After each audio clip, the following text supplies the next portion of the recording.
Today on People Now, baby news. Seth Meyers' new son is here. Wait until you hear where his wife had that baby. Cardi B tells all about her butt injection that went very wrong. Breaking the Hollywood mold. We'll tell you why Dax Shepard revealed that he and Kristen Bell do not have a prenup. We're selling the story. We're selling the experience.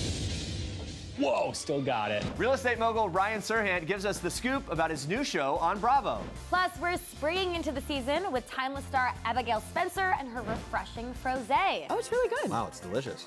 Yeah, I'm so surprised by my own drink. Oh, it's really good. Actually, this is fantastic.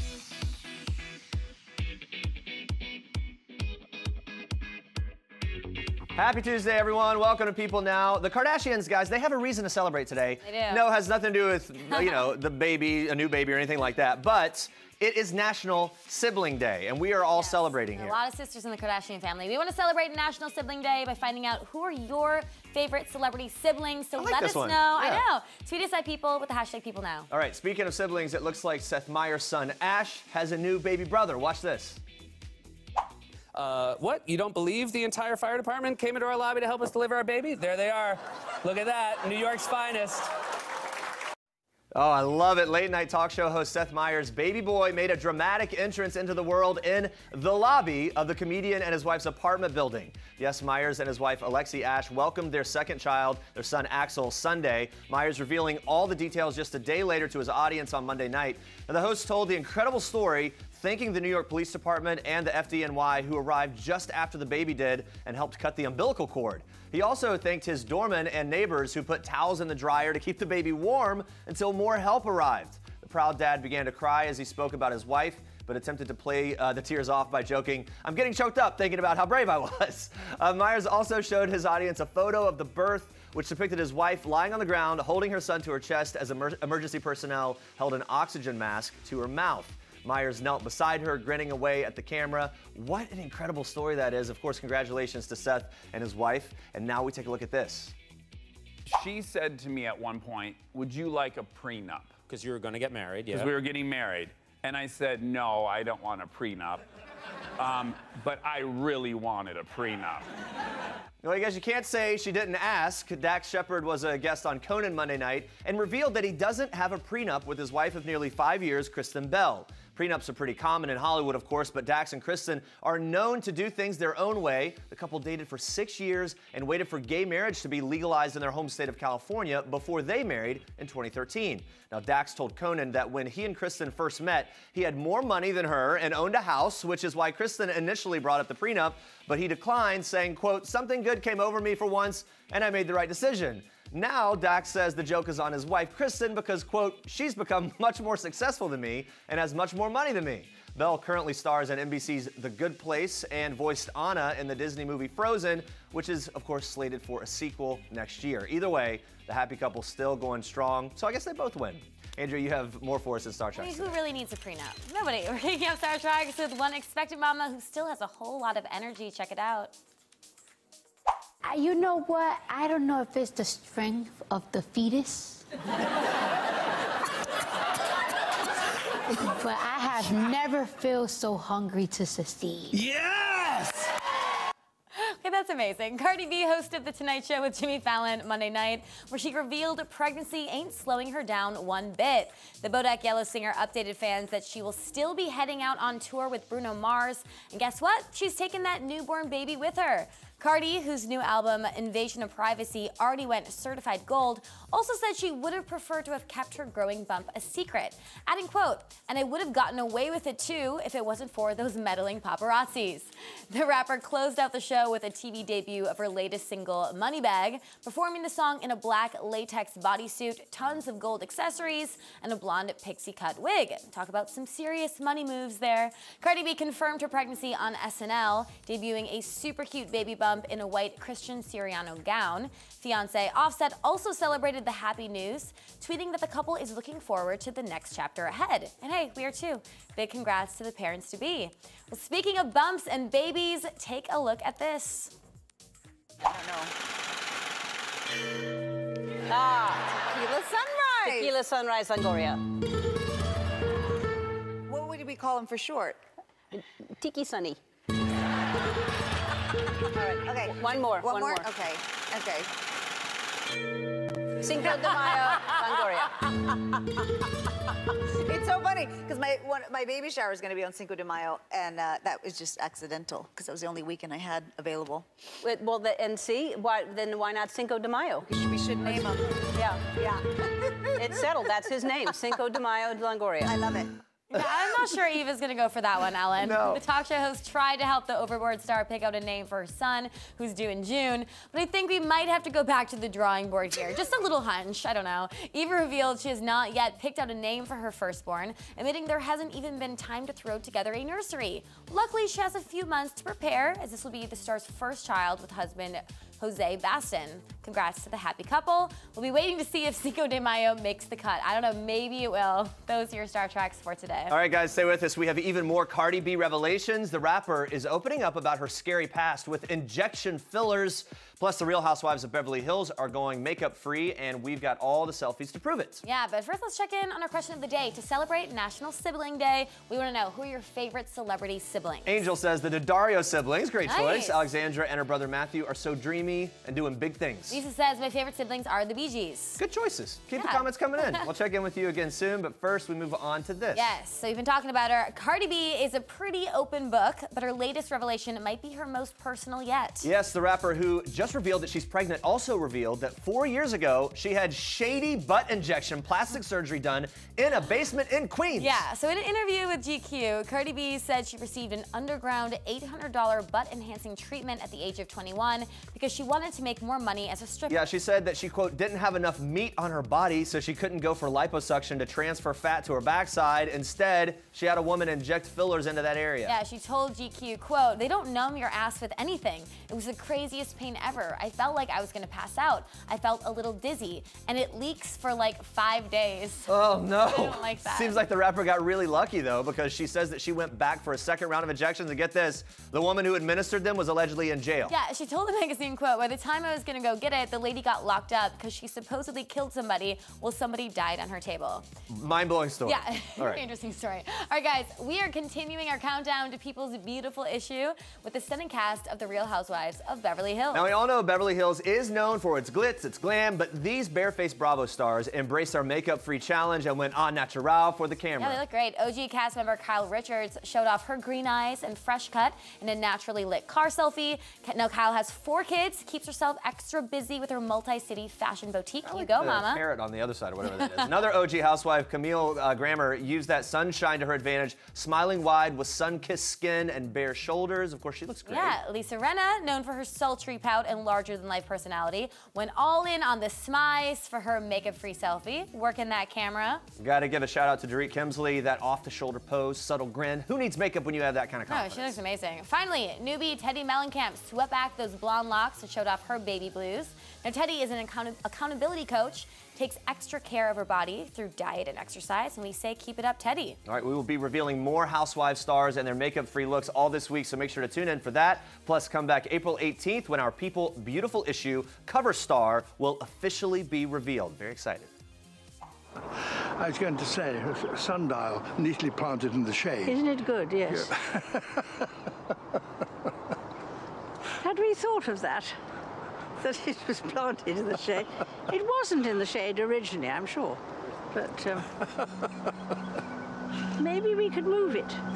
There you go. You heard the Queen. Move that sundial. Queen Elizabeth giving a rare on-camera interview in a new ITV documentary. And here with all the details is our Royals correspondent, Imogen Lloyd-Webber. Good to see you. Great to be here. Good morning. Now, this new documentary is going to air in the UK on April 16th.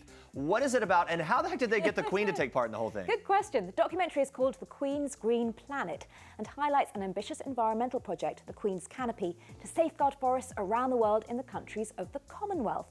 In the film, the Queen talks to fellow 91-year-old Sir David Attenborough about everything from roses to bees to the noise of helicopters overhead in busy London. We also see a glimpse of the Queen's cheeky side in this documentary. She shares some cute quips, like suggesting that a bent sapling became bent because somebody might have sat on it during a garden party.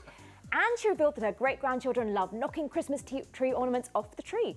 The key to getting them to be more careful, making them decorate the tree in the first place. They're just like us, guys. Yeah. That is very sweet, actually. All right, let's switch gears a bit here. The Queen's grandson, Prince Harry, made headlines Monday with his fiancée, Meghan Markle, of course. They have requested charity donations in lieu of wedding gifts. And we got a lot of questions here. Is it a standard practice? Did William and Kate do the same thing? Or are Harry and Meghan starting a new trend here? So Prince William and Kate Middleton beat them to it. Okay. Prior to their wedding in 2011, which was against the backdrop of austerity Britain, when the UK was getting over the financial crisis, William and Kate asked for charity donations to some of their favourite causes instead of wedding gifts.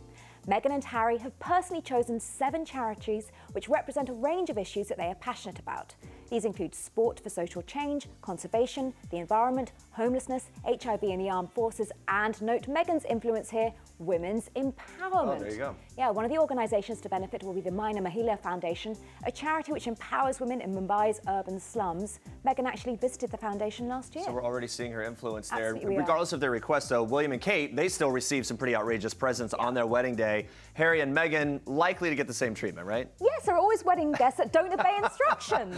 Other gifts William and Kate received included a tandem bike from then London Mayor Boris Johnson. Which is a great gift. Yeah, 3 pairs of shoes from the Canadian Ministry of Foreign Affairs, and their beloved Cocker Spaniel Lupo from Kate's brother James Middleton. Like another family member as a gift. He appeared in the first 2 official family portraits with Prince George.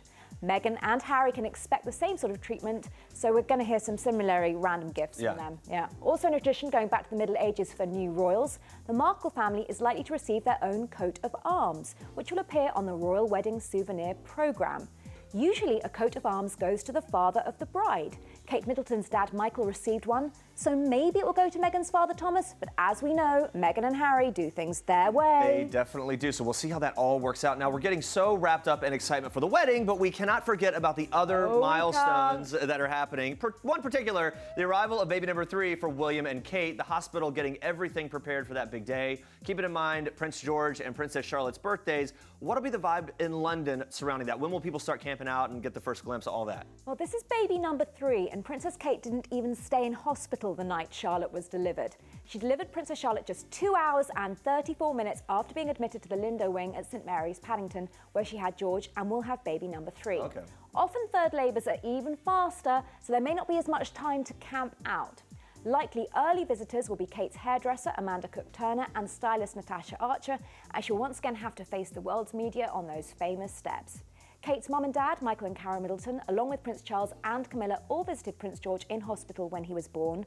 There wasn't time for that with Princess Charlotte, although Prince George did make a scene-stealing entrance along with Prince William to meet his new baby sister. I remember. And do keep in mind that this new baby is unlikely to ever be monarch. So I'm afraid to say, Jeremy, there's slightly less feverish interest on this one. That's such a cute video, and that became a very iconic moment as well, so Absolutely. we can't wait for the next one. Now, when this baby is born, he or she will actually make history for a very interesting reason. Tell us about this. I love this stuff. It's fascinating. Yeah. Whatever happens, Princess Charlotte's position in the line of succession won't be impacted.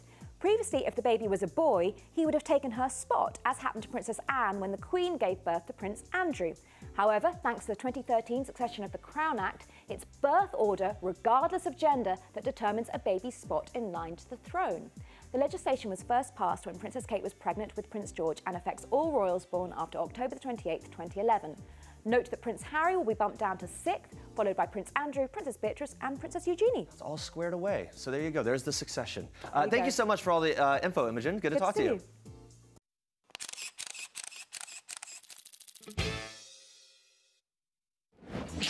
Oh, this is strapless? As a salesperson, you have to inhabit the fun that you're selling. I think you really do want to wax your balls. We're selling the story. We're selling the experience. Whoa, still got it. Still got it. $1 Million Listing New York star Ryan Serhant is setting out to do his own thing with his brand new show, Sell It Like Serhant. So he's going around the country to help struggling salespeople improve their skills to save their jobs. So the stakes are really high for the people that he meets on the show, but he has a way to put sales into perspective that I think we can all relate to. He compares it to dating. Check it out. Like, I wasn't just working with people who wanted to learn how to sell. I was working with people in every episode who need to learn how to sell, because if they don't, they will be fired. And if they get fired, they will lose their house. or their kids won't have food in 30 days. And so everyone I worked with, you know, there's situations where had massive consequences. And so that was something that I knew going into it was going to be there, but it was very, very real when I was in the space. What do you think is the biggest mistake that people make when it comes to negotiating, pitching, or selling? I mean, I think the biggest mistake most people make when kind of starting any relationship, right, whether you're selling something or going on a first date, is like going for the kill too soon. Right. So that's like you're trying to close it when you sit down with someone at dinner, or someone's walking into the store and you're saying, hey, can I help you with something? We have 2 things on sale over here. Which one do you want?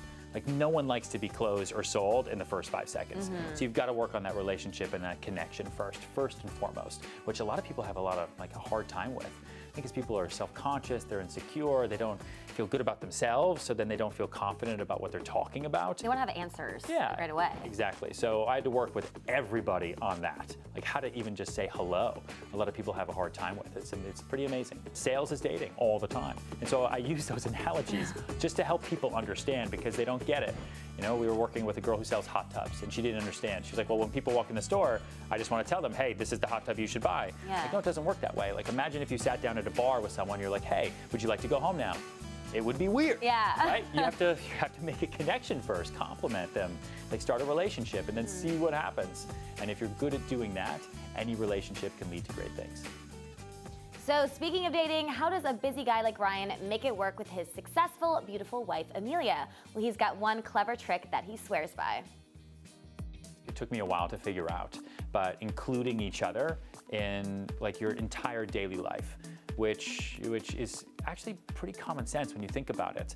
Like, I'll BCC her on emails so that she'll know what I went through during the day when I come home, and then when I get home, she's like, I saw what happened. That guy, let's sit down and talk about it. That synergy in a relationship, I think, goes a really, really long way in any kind of busy relationship. Guys, we love timeless star Abigail Spencer around here, so when she stopped by our studios, we knew that it was going to be a party. But literally, it became a party. She even made us cocktails. Watch this. It's spring. It is. We're transitioning into summer, and this is my favorite summer drink. It's Frosé, which is frozen rosé. And that's a full bottle, by the way. That's a full bottle. And you're like, no, that's right. I didn't think that looked right. I was like, that's not a full bottle. And then we're gonna add some simple syrup to it, which is dark. It's a coconut version. There's also clear versions too. Yeah, this is my favorite part. Okay. Frozen lemonade, can I help? You guys did that. Yeah, just put it in. Just my put it hands in. are clean. Yeah, I just did it. I just antibacterialed my hands. There we go. Diane. Oh, this blender works really good. Oh, wow. Okay.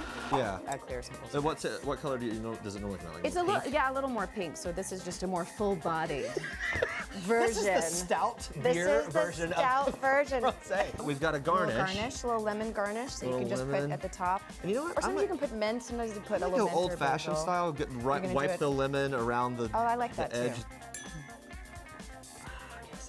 Oh, it's really good. Wow, it's delicious.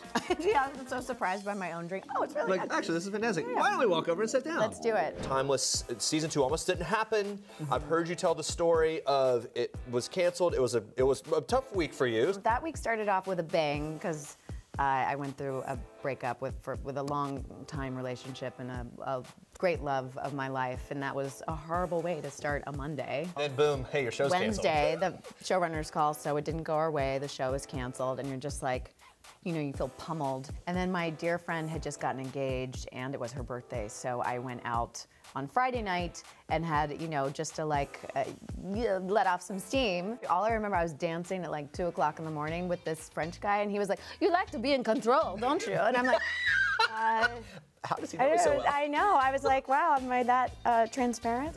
And clearly had nothing to get up for the next day. Now back to the practical, fun actor stuff. The Frosé and the fun actor stuff. One sip. Power. Whew. I'm sleeping in, phone is off, you know, there's no reason that anyone needs me in the world at that moment. And I turned my phone on around 11 a.m. and it was like the world had exploded. I hundreds of texts and emails and calls, my agents and managers, where are you? We can't find you, call us back. Sure enough, I looked through my emails and I got an email from our showrunner, Sean Ryan. He said, this is not a joke. Timeless is uncanceled. And we want you to announce it, but I'd been asleep all morning. And do you know the night I just had, by the way? Because Mama ain't announcing nothing. And so I couldn't. The news was made. I slept through the biggest news, some of the biggest news of my life, and I slept through it all. Should be easy, right? That was a trap. No, this is a trap. I'm just gonna like casually drink my drink. Someone else you know is an actress named Meghan Markle, who is a favorite of ours around here. Oh, my we might be oddly obsessed with it. I'm obsessed with Meghan Markle and everything that's happening right now. Well, I mean, she's very easy to be obsessed with. And you've said wonderful things about her before. What do you love the most about your friend Meghan Markle? I have a great story. So I've known Meghan for a long time. I always say like it's like everywhere she walks, it's like little love notes like come out of the bottoms of her feet. She's just a wonderful friend and human and very gracious. And there was this one time that, it was years ago, and I had invited my childhood friends to come along with me to an event that I was going to, and Meghan happened to be there, and my friends were so great. They met Meghan and they were like, can we be friends with her? She's so amazing. Right, like, just they were immediately, like, right. they're like, how can we be friends with her? They're like, get out of her way, we want her. Like, forget your coattails, they're just like ripping you out of the scene like, and move like straight to her. Final thing about it, the wedding's coming, we're all speculating about the style of her dress and her feel and her look of things because that's kind of part of what we look at with weddings, right? Yeah. Do you have any predictions or hopes or dreams or what you think? I mean, it'll be impeccable Of course. regardless. She has incredible taste. She's really influenced my fashion and taste, and we have a lot of similarities in what we like, but yeah, I think it'll just be marvelous. You already finished filming, right? Sorry. I'm already oh, that's why I love the frosé. This is wild. Watch the brain freeze too. That's actually more of a problem right now. Always a pleasure to talk to you. Oh, you too. Thank you so much. Thank you for having me. Thanks for indulging all of this. Oh my gosh, like so much indulgence. It's like, that's the title of this, indulgence. Catch new episodes of Timeless, Sundays, 10, 9 Central on NBC. What if I just like, Whoa, she's got it. The frosé got me, the frosé got me.